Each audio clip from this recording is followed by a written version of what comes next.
Hello ka-vibes! For today's video ay bibiyahe tayo dahil today ay may photoshoot or family picture na din guys dahil graduating na amigo natin. Dito pala guys sa Taiwan, tuwing graduation ng mga bata or estudyante ay kailangan na family picture. Medyo malayo nga ito sa amin kaya naman inagahan din namin para hindi kami malit. Pero ang nag-book talaga ng lugar na to ay yung teacher mismo. Bali pumunta na lang kami dun sa exact date at time. Bali complete package na rin sila dito and sila na rin mag-send ng pictures doon sa teacher. So, hindi naman kami guys nahirapan kasi medyo behave naman ng nami. Parang nagstay lang kami ng 30 minutes inside and then after, yan, sinubukan namin na mag-visit dito sa pinakamalapit na bagong mall. Yan, malapit lang siya sa bahay namin.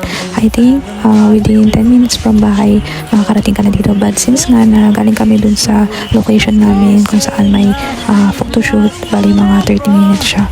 Sobrang laki ng mall nito guys and hindi ko siya nakuhaan lahat dahil nga today hindi tayo comfy feeling natin dahil medyo tayong dalaw, pero sobrang lawak na guys at mapapansin nyo na sobrang nag-enjoy yung mga bata.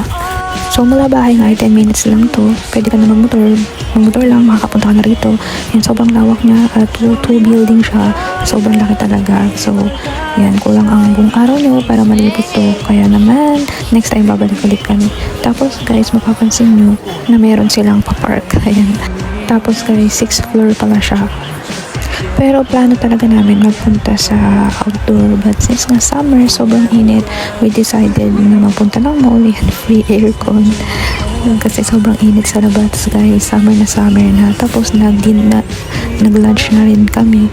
Bali guys, hinayaan ko muna silang maglaro dyan, tapos mamaya maglilibot-libot kami, alam mo na, window shopping. Nakakatuwa naman guys kasi sobrang enjoy talaga, go na go yung mga bata na yan kahit maghapon kaming naglibot-libot. Naku guys, basta sa galaan yung mga batang yan, walang uurungan yan. Oops, nakalimutan ko, may mga dugo pala yung mga Taiwanese na yan, kaya wala silang kinakapaguran. Alam niyo ba guys, share ko lang na hindi namin sila binibilan ng laruan all the time. Mas pinipili namin ay bilahan ngayon sila ng mga books kasi yun ang better sa kanila, and food, syempre yun ang pinaka-importante sa lahat. Kasi guys, minsan kahit kaya naman natin silang bilhan ng laruan, nai-spoil sila and minsan hindi rin nakakatulong yun para sa kanila. Kaya dapat balance din, and at the same time natuturuan natin sila na pahalagahan yung mga bagay na meron sila.